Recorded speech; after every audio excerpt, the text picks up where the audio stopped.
So I'm going to take John in Ohio if you're feeling it.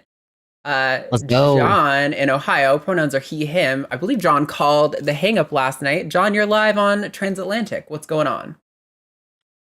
Hi. I'm doing okay. How are you? Doing all right. I'll Good, try good. not to go as hard as Jimmy and Forrest did, but you might get a little heat, but it's all right. We'll get there. What do you want to talk about today? That's okay. That's okay. So you mentioned like the explosion in left-handedness once the social pressures lifted up.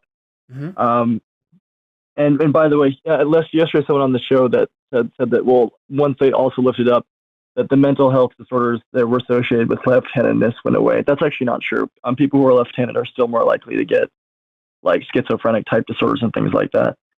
But anyways, so the let up went from about 4% to about 12%. But specifically, when you look at populations of young girls, the explosion has been, last time I checked, and this was like a bit ago, it was at 3,000%, and it's still not slowing.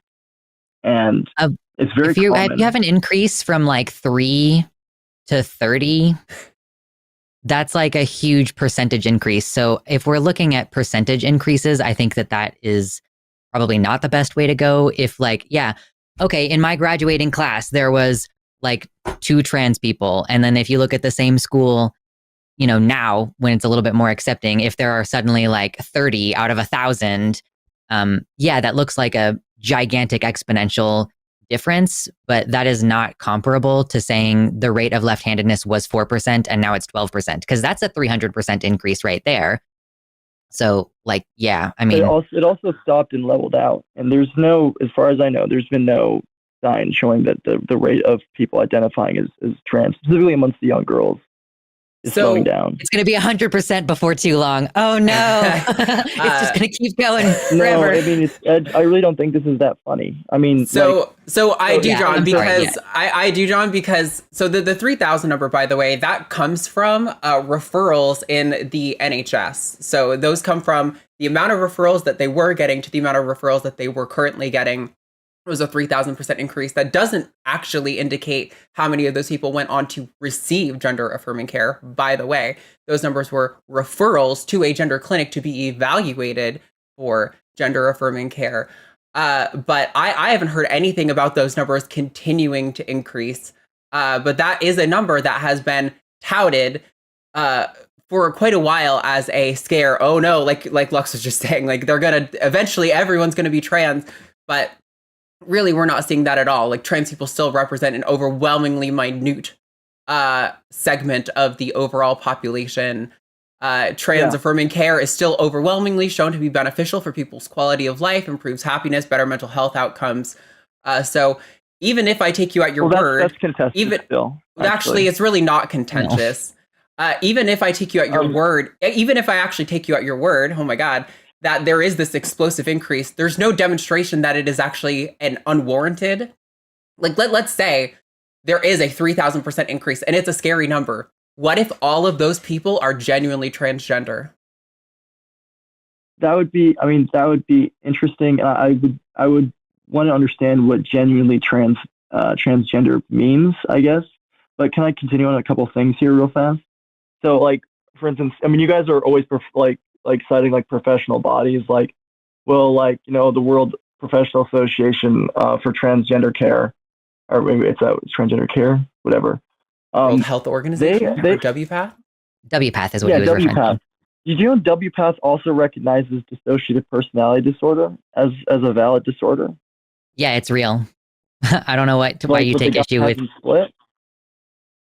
So yeah, I mean, if you're going to reference like a media Because representation that's that an people, hold on, John, excuse me, people with DID hate that movie. People with DID have a very complex disorder. It's a real experience. It's not like, oh my God, I turned to the left and one guy comes out, and then I turn to the right and it's another guy. It's a complex psychological thing that's considered a disorder because it creates dysfunction in people's lives. But yeah, it's real because we've studied it and confirmed that the experience that individuals are having subjectively, we tend to see a cluster of similar symptoms, and that's how basically everything is diagnosed. So yeah, if the WPATH acknowledges it, it's because we've studied it thoroughly. I don't know why you're taking issue with DID all of a sudden. We're talking about trans issues. Because I mean DID. Because I'm giving an example that there are things that the DID that that WPATH recognizes that have been largely considered by the mainstream neuroscience community and psychologists as being another psychogenic epidemic, where you see one report in the news and suddenly it explodes and then goes away. And there's a long history of that with DID. And neurologically, there's no justification for that even being possible. Regardless of how controversial it is, the fact that WPATH might accept the existence of one thing has nothing to do with how accurate their assessment of transgender ideology is, or transgender people existing. But WPATH is not my favorite guideline organization. I actually have problems with WPATH. I like the World Health Organization, also like every other major medical organization in the United States, like the American Medical Association, the American Psychiatric Association, the Endocrine Society. Like the list goes on and on. These organizational bodies, by the way, this is not a fallacious appeal to authority, because these organizations are referencing the data in their summary of why those organizations accept the consensus for transgender healthcare. I'm saying these bodies who have referenced the evidence and come to a conclusion, I am going to accept their conclusion, because not only is it in line with the data that I have read on this topic, which is the overwhelming majority of it, but also these people are dedicating their lives to research and study to improve the quality of medicine for people in America. And I think they probably know more than I do, and more than you do, John, about these topics. Maybe. So can I ask you something? If you don't wait, hold on. No, I want to focus on that. You think you might know more than the American Medical Association about the evidence for transgender people? I mean, I don't want to go down that rabbit hole. I do, actually, because you said it, and so I kind of want you to elaborate on it.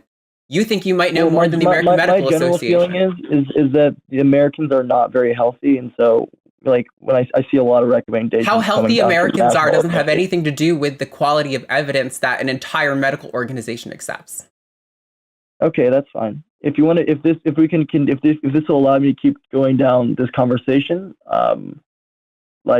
well, can I ask you something real quick? Why do you think it switched between something that predominantly affected young men and now it mostly affects young women, gender dysphoria, at a rate that's much, much higher? Because young women are also the demographic that's most susceptible to psychogenic epidemics like mass hysteria, historically, way more.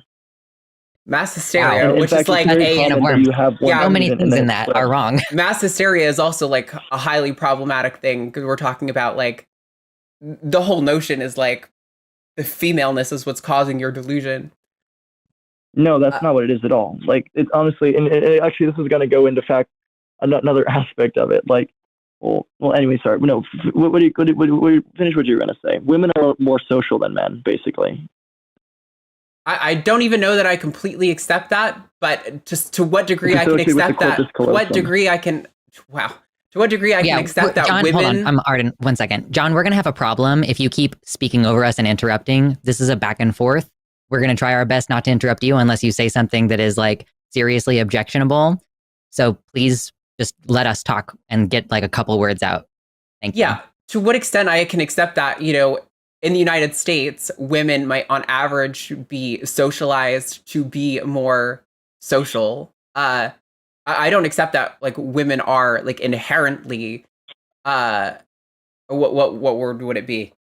Intrinsically more social, like as a matter of their biology. I don't think there's actually like good evidence to suggest that that's the case.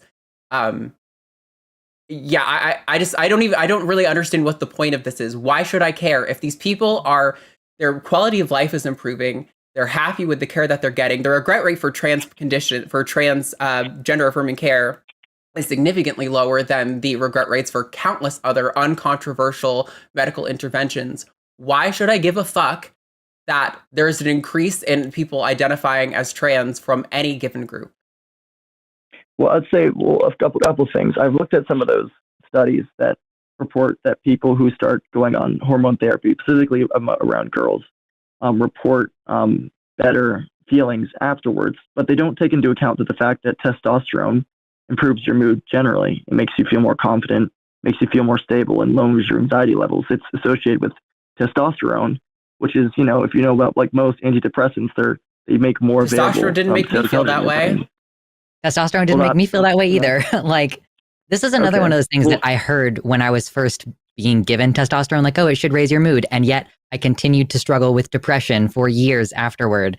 Because the effects, you'd have to keep continuing the rate at which you take it. You'd have to keep I did. Because your body would obviously get used to it. I didn't have to continue the rate at which I took it. My body created it normally, and it still made me feel like shit. And overwhelmingly, going on to therapy to reduce the amount of testosterone in my body, increase the amount of estrogen in my body, has made me feel better. So now, granted, I could be an individual. I was talking about. Hold on, John. I could be an individual who is completely deviated from the data set. Outliers happen. I'm willing to accept that, but the notion that like testosterone just generally makes everyone feel better. So a person who's assigned female, whose identity you're suggesting is like actually really that of a girl, whose face is masculinizing, whose voice is masculinizing, who's identifying with men all of a sudden, she's not happy because, or they, he, whoever, this individual isn't happy because they're becoming more aligned with their identity and feeling better in their skin. It's really just because testosterone makes you feel good. That's not very convincing. I'd say a couple of things to that. First I would say that like one of the reasons why like about 11% of people who are identified as trans are autistic, and of that, what does that have to do with anything? I'm getting into it right now, but it's actually that way is way disproportionate on the young girls, and the reason why that's interesting. So about half of transgender girls have about half of girls who have gender dysphoria show autistic traits, not necessarily an autistic diagnosis, but autistic style traits. And that's interesting because autism is actually associated with a smaller corpus callosum, essentially. And the corpus callosum is basically like one of the main sexual dimorphic characteristics in the brain that causes those personality differences between men and women. And because John, what if every single assigned female person who considered themselves trans was autistic? So what? Is that a reason? That doesn't invalidate the data that shows that transitioning gender affirming care is overwhelmingly going to improve their quality of life, improve how they feel about themselves, reduce mental health symptoms. Even if I said every single assigned female trans person was autistic, that doesn't lead you to any kind of conclusion. So fucking what? Well, first of all, like I said, I'm reading something. This is from 2023. It's from, National Health Organization. It's saying that whether or not, this is about suicidal risk outcomes, but it's saying that it's still controversial and inconclusive, and we're years into this right now. And it's really not controversial. Every major medical organization within the U.S. accepts that gender-affirming care overwhelmingly improves people's quality of life and reduces mental health outcomes, negative mental health outcomes. First of all, you don't usually use self-report data with people who have a large amounts of mental health disorders. In fact, that's actually kind of a rule. You don't do that. That's the only way you can access their quality of their mental health, their quality of life. That's the only way you can access that. There's no blood test. There's no objective measure. There's no objective measure or blood test you can get to say, oh, this person's life's improving. You have to ask, hey, how do you feel compared to before? Suicidality would be a very telling if it improved that at all. Yeah, and it does improve that massively. Yeah. I'm looking right now. This is from 2023 of March, and it's saying it's still inconclusive and there's mixed results. Wow, you're looking at one study. What website? What study are you looking at? NHS. This is from PubMed, NIH.gov. Okay, so typically when we're looking at these things, this concept where we look at multiple different studies and compare the results. One study may find that, let's say the conditions for trans people are particularly difficult in that country or in that study group. So it may be the case that if people are still experiencing a large amount of transphobia, the social rejection aspect can cause people's mental health to be poor and cause them to still have suicide attempts and things like this. But if we're looking at the broad body of data, If we have like social acceptance and access to wanted medical care, suicide rates go down. You're making that claim off of nothing. It's not off of nothing. It's not off of nothing. We've referenced no, these studies so many times. Evidence. I'm not going to bring up every single study every single time. That's fair that you don't have to take our word for it. I encourage people not to take our word for it. Actually, if Khaleesi is in the chat, could you drop the link to the trans link tree of trans studies? I'd really appreciate that. Also, you can look up the organizations, the major medical organizations in the US who have affirmed gender-affirming care. Like, you're talking about one study, and as Luxander pointed out, it's not uncommon to have. It's not uncommon. It's not uncommon to have one study that'll deviate from the expected norms of a treatment group. That these things happen all the time. And also, transphobia is worse now than it was 5 years ago. Especially the one I'm looking at was made last year, March, and it's combining 23 different studies. Okay. Well, the overwhelming medical consensus has been in favor of trans healthcare. I would love to see that study, though. If you want to drop that in the chat or send that to Arden at Q&A line. If you want to drop that in the chat or send it to Arden at Q&A line, I would love to review the study you're referencing. I'll drop it in, but it's literally the first one that comes up when you type in suicidality. Well, what did I type in here? I typed in everybody's Google search is treatment suicide rate, and that's the first thing that comes up for the NI. It's the first thing that comes up. Okay, but also, like Luxander Wait, no, actually, no, never mind. The first one that comes up is one from 2019. It's like the fourth thing that comes up. It's the second one from the NIH. But yeah. Well, like Luxander was just pointing out, a lot of people's Google searches are tempered by other things that they're searching, so it doesn't necessarily guarantee that your Google search will be the same, even if you type in the exact same search terms. That's true. That's true, and it's funny. It is biased towards like more left-wing social positions too. Generally, as everyone says, biased toward whatever you're searching for. Yeah. No. I mean, actually, there's a guy named Robert Epstein. I think his last name's Epstein, but he uses a live website that actually tracks this sort of thing and scans millions. Overall, Google may have a left-wing bias, but your individual searches are tempered towards you, is what we're saying. Okay. Anyways, something else interesting, talking about more about psychogenic epidemics. Like, do you know after 13 Reasons Why came out that the suicide rate amongst 10 to 17-year-olds went up by 30%? Yeah, that's why mental health advocates were like, wow, this is a shit TV show. Please don't watch it. It does all of the things you're not supposed to do in representing suicide, all of the things that can cause people to make attempts themselves. Yeah. Yeah, I know. So, I mean, but do you like young people, especially young girls, like that again affected young girls most, are really susceptible to this sort of thing.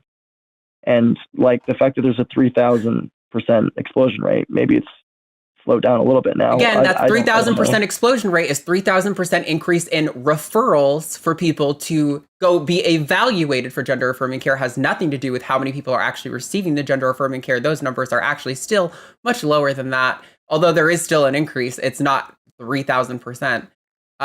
So these numbers, I just want to point out, John, that as we're going through these topics, when you're not making headway with them, you're dropping them and saying, well, let me talk about this other thing. Let me talk about this other thing. I think it's important to note that you can find a study that says just about anything. It's not overturning the consensus on this, which the medical community overwhelmingly aligns on a pro-trans, pro-gender affirming care position. I always welcome new data, better data. All of these things need to be researched better. And absolutely, the extremely difficult thing about researching trans healthcare is that in order to do it ethically, you necessarily have to conduct it in a way that is less than ideal for data. But that is also the case for many different psychological phenomena, many different medical phenomena. Unfortunately, to ethically research them and the efficacy of treatments, we have to conduct studies that are less than ideal for the data we would like to collect. But those things aren't the ones you're calling in about, John. Those things aren't the one that you're calling in to contest. You're calling in to contest trans stuff. That's very curious to me. Why do you think that is, John? Why do you think you have a bias towards anti-trans information here? When I first heard about like trans, when I was like all my time growing up, I thought like, oh, this makes complete sense. Like obviously there's man and female brains. Some people can be born with like a man in the wrong body. Like all that made sense until I started reading neuroscience, and then I was like, oh no, this actually making less and less sense. You are literally like a perfect example of Dunning-Kruger. We've experimented on that is amazing. No, actually, John, I'm going to interrupt you because this is So you are like literally a perfect example of Dunning-Kruger. You have to know what Dunning-Kruger is, don't you? I do. Yeah. Okay. So when when you are first getting educated on a topic, not when you know nothing, but when you are just stepping into something and reading something, your confidence on it will vastly outweigh that of those who are experts in the topic. I like how you literally just said, as I started reading neuroscience, I realized that this other preconceived notion I had was totally wrong, except you don't actually have the evidence to support that position. You just have confidence in that position that is completely unwarranted. Well, can I ask you something? Like right now, the Mayo Clinic is still claiming that puberty blockers have no long-term, they're completely reversible. What do you think about as long as you are following the guidelines for the treatment of those medications, they don't have long-term effects. See, that strikes me as a big Dunning-Kruger issue because, like, if you think the body is so like simple that you can put it on pause. I was on puberty blockers. Not me, you actually. That was a like really classic move there, John. Yeah. Not me, Dunning-Kruger. Actually, you. I'm gonna just blame you for doing the thing that I'm doing. You just did a second ago. No, John. Okay, cool. You said something that was Dunning-Kruger, and then you were like, "Oh yeah, well you're Dunning-Kruger too." And I'm gonna put you on mute for a second so we can talk about what puberty blockers are. So the treatment guidelines for puberty blockers are that a student or a client, a patient, has to go on puberty blockers when they're entering 10 or stage 2 of puberty. There's no official age for this. This is just a developmental stage, which can happen. Usually it's around age 12, but it can occur within a sort of variation of ages. You are not to be on puberty blockers for longer than 2 years. If you're on puberty blockers for longer than 2 years, that's when there are long-term health effects to your bone density and to brain development. But all of the guidelines, every medical professional worth their salt will not give puberty blockers for longer than 2 years unless you do it with exogenic hormones. So if you reduce to half the dose of your puberty blockers and add a small dose of testosterone, because let's say this person started puberty blockers at a younger age, and starting full testosterone treatment would be overwhelming at this stage. They would develop ahead of their peers. It's not uncommon for them to do a half dose of hormones and the puberty blockers, because the only issue where there become long-term side effects of puberty blockers are when there is a complete absence of those developmental hormones in the body. Even if you do the half dose, most of those long-term side effects are actually put out way further. There are no long-term side effects of puberty blockers as long as you follow the medical guidelines. I know this shit. One of the hosts on this show who educated me on this topic for a debate literally showed me the guidelines that he as a doctor goes to when a patient asks about puberty blockers. I've literally looked at the documents that doctors get when they're referencing this stuff. So yeah, you can take your U2 and shove it up your ass, John. So what happens after 2 years that makes the effect suddenly matter? And is it like on the exact day, like on that 24-hour mark, that it's like, well, now... Obviously, it's not on the 24-hour mark, you smarmy dickhead. Being on Depo-Provera for 2 years also damages bone density. So it's like being on certain hormones, like for birth control, Depo-Provera is birth control, can also cause bone density problems after approximately 2 years. Because I don't need to take birth control either, honestly. Okay, wow. Okay, cool. Whatever. Anyway, that's not the topic right now. Let's not get on that. Your memory. It literally shrinks your hippocampus over time.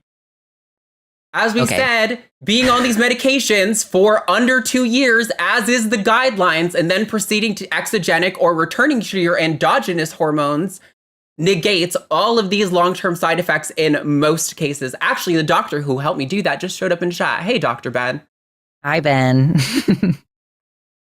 So can I say real quick, like, it's better to understand the body, not as like a machine, but more like an unfolding symphony. And you can't just hold something in back like that without expecting a number of like cascading irreversible effects. No, that is complete conjecture on your part. You have no evidence to suggest. You have no evidence to suggest. You're like, it's common sense that it would have an effect long term. Yeah, you are. I think it would. Yeah, you are literally just doing an argument from common sense. These are the guidelines from data that has been established for cis kids, for precocious puberty, mind you. That's where these data come from that we are using to inform how they apply to trans kids. I'm pretty sure that was a game of telephone where at some point someone was like, well, if 2 years is like the limit as far as like there won't be any. Again, that is complete conjecture on your part. I think this must just be a game of telephone, actually. I think that's telephone. That's not data. Complete conjecture on your part. You have no idea about that. And you're muted, by the way, so I can see your levels dancing. You're talking. Nobody can hear you because all you're interested in doing is bullshit conjecture that you have no evidence for, bullshit pointing to random things that have no effect on the efficacy of trans healthcare. Like, oh, well, some of them might be autistic. Oh, well, some of them might be girls. Oh, well, there's more referrals going on. You keep pulling shit, one thing out of another out of your ass. I don't know if you're using one hand or two hand to get all that shit out of there, but you're trying really hard to pull all these different varying facts that have nothing to do with your actual point. And I'm honestly kind of done with this call because you haven't made a single good argument. You are just gesturing vaguely towards countless random things that have done nothing to help you make your point. So I'll give you one last word, and then we're going to say goodbye to you, John. The definition of a crime against humanity is... Oh, no, actually, I'm just dropping you because that's so fucking stupid. The definition of crime against humanity. You know what is a crime? What should be a crime? Is denying trans kids the evidence-based healthcare accepted by every major medical organization. You know what should be a crime? Not giving kids evidence-based medicine. But if you want to cry that, well, some people are autistic and trans, I genuinely don't give a fuck. You have no idea what you're talking about. You have no expertise. You are the definition of Dunning-Kruger, John. You should be embarrassed. Eric, do you want to learn how to Mongolian throat sing? Check this out. No, you try. No, keep that shit to yourself. Don't hear it. Anyway, thanks for watching that clip. Patreon.com/calltheline is where you could support us. And maybe subscribe and like the video because it was a killer video. Or maybe it wasn't. Was it a Forrest video? If this was a Forrest video, you don't have to click like. If it was an Eric video, go ahead and click dislike.